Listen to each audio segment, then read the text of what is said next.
डालने की धमकी दे रहे थे। मैं पैसों के जुगाड़ में लगी हुई हूँ, पर क्या करूँ? गांव में कोई हमें उधार भी देना नहीं चाहता है। बड़ी बहन पुष्पा उदास होकर छोटी बहन रूपा को अपनी हालत बताती है।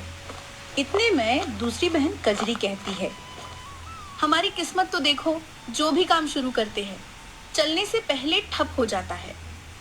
मुझे तो समझ नहीं आ रहा है, अगर ऐसे ही चलता रहा तो हम इतने सारे कर्ज कहाँ से भरेंगे। तीनों बहनें घर में बैठी अपना सुख दुख बांट ही रही थी। इतने में उन्हें एक आवाज सुनाई देती है। बाहर निकलो तीनों की तीनों। आवाज सुनते ही तीनों घर के बाहर निकलती है। सरपंच को अपने सामने गुस्से में खड़ा देख पुष्पा पूछती है, क्या बात है सरपंच जी, इतनी सुबह सुबह हमारे घर कैसे आना हुआ? सरपंच गुस्से में बोलता है, बहुत हो गया, अब तुम तीनों इस घर से जल्द निकल जाओ। पर क्यों सरपंच जी, आखिर हमने किया क्या है? तुम तीनों महारानियों ने पिछले 4 महीनों से किराया नहीं भरा है। अब मैं तुम्हें और मोहलत नहीं दे सकता। ऐसा न कीजिए सरपंच जी, हम पर दया कीजिए। हम कहाँ जाएंगे, क्या करेंगे? ये सब तुम्हें पहले सोचना चाहिए था। मुझे और कुछ नहीं सुनना है, निकल जाओ मेरे घर से।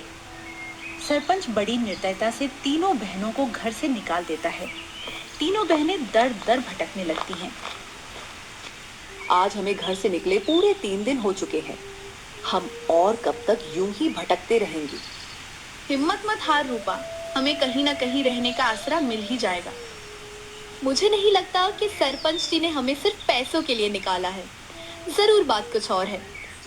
भला आपको ऐसा क्यों लग रहा है दीदी? वो इसलिए क्योंकि जब हम घर से निकल रहे थे तब उसके चेहरे पे एक अलग ही मुस्कान थी। ऐसा लग रहा था जैसे हम उस दिन उसे पैसे दे भी देती, उसके बावजूद भी वो हमें घर से निकाल ही देता। आखिर ऐसी क्या बात होगी जिस कारण सरपंच इस हद तक गिर गया कि 3 बेसहारा लड़कियों को बिना कुछ सोचे बेघर कर दिया।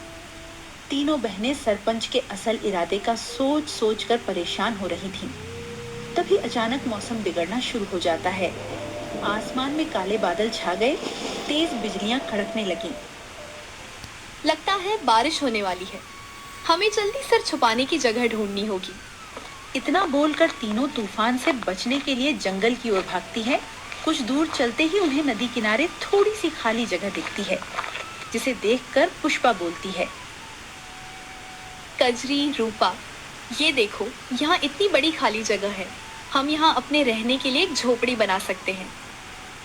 हाँ पुष्पा, तुम सही कह रही हो। इससे पहले बारिश शुरू हो जाए हमें जल्दी से झोपड़ी बना लेनी चाहिए। इसके बाद वे तीनों बहनें बिना एक पल की देरी किए जंगल की लकड़ियों, पत्तों और नदी किनारे की पक्की मिट्टी से एक छोटी सी झोपड़ी बना लेती है। दीदी, भले ही ये झोपड़ी गांव के घर जितनी बड़ी नहीं है, पर यहाँ एक अलग ही सुकून है। न तो यहाँ हमें किराया भरने की चिंता है और न ही घर खोने का डर। सच में पहली बार हम किराए के नहीं बल्कि अपने खुद के घर में रह रही है। तीनों अपने नए घर में रहकर बहुत खुश हो रही थीं। रात हुई, तीनों जंगल की जंगली सब्जियां और फल खाकर सो गईं। आधी रात होते ही